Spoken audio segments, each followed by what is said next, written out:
सद्गुरू श्री ब्रह्मचैतन्य महाराज गोंदवलेकर यांचं प्रवचन 31 डिसेंबर. नाम हे चिरंतन आहे, त्याला समाप्ती नाही. 13 कोटी रामनामाच्या जपाच्या समाप्तीच्या दिवशी झालेले निरूपण. खरे पाहिले म्हणजे आपण जपाची जी समाप्ती करतो ती केवळ अज्ञानामुळेच. कारण नाम हे चिरंतन आणि काळापलीकडचे आहे. त्याचे महात्म्य कळायला फार कठीण आहे. देवाला अत्यंत प्रिय जर काही असेल तर ते म्हणजे त्याचे नाम.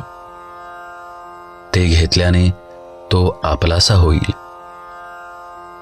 देव नामाशिवाय राहू शकत नाही.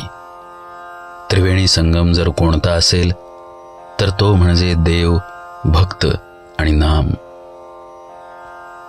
जिथे देव असेल तिथे भक्त आणि नाम असते, आणि जिथे भक्त असतो तिथे नाम आणि देव असतो. तुम्ही लोकांनी सेवा फार केली. खरोखर जपाची सांगता करून तुम्ही राजाला लाजवील अशा रीतीने उत्सव साजरा केलात. आता रामाजवळ असे काही मागा की पुन्हा काही हवेसे वाटणार नाही. आपण जर काही अगदीच क्षुल्लक मागितले तर तो हसेल की मी एवढा दाता असताना हे क्षुल्लक काय मागतात. तर आता त्याच्याजवळ देवा माझे समाधान निरंतर टिकू दे आणि तुझ्या नामाचे प्रेम दे, हेच मागणे मागा. भगवंताला पूर्ण शरण जाऊन सांगा, भगवंता मी हा असा आहे, यात सुधारणा होणे माझ्या हाती नाही.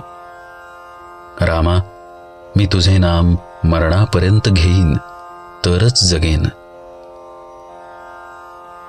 स्त्रियांनी एकच करावे. पती देवासमान मानून देहाने त्याचे व्हावे आणि मनाने देवाचे व्हावे. प्रपंच हा परमार्थाचा लाभ होण्यासाठी करावा. कुठेही गुंतून राहू नये, कोणत्याही उपाधीत सापडू नये. उपाधिरहित राहण्याचे साधन म्हणजे उपाधिरहित असलेले भगवंताचे नाम सतत घेणे. नाम घेतल्याने श्रद्धा दृढ होईल आणि नामाची गोडी लागेल. जसे पाणी गोठल्यावर बर्फ होतो त्याचप्रमाणे नाम घेतल्याने श्रद्धा घट्ट होते. श्रद्धेमुळे देवाला तुम्हाला भेटावेच लागेल. तुम्ही अखंड नाम घेत राहा. देव तुम्हाला खात्रीने भेटेल, याबद्दल शंका बाळगू नका.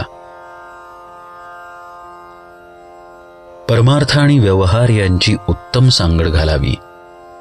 परमार्थाबद्दल नसत्या शंका घेऊ नयेत.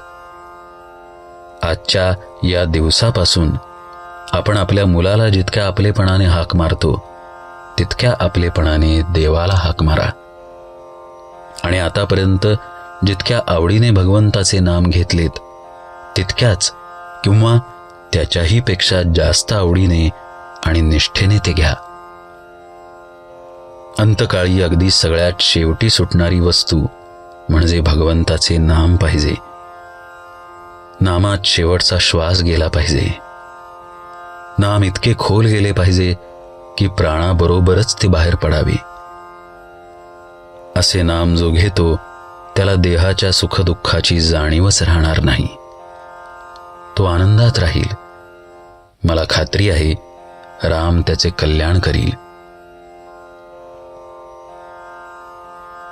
नामात शेवटचा श्वास जाण्याकरिता आतापासून सतत नामात राहण्याचा प्रयत्न करा. जानकी जीवन स्मरण. जय जय राम.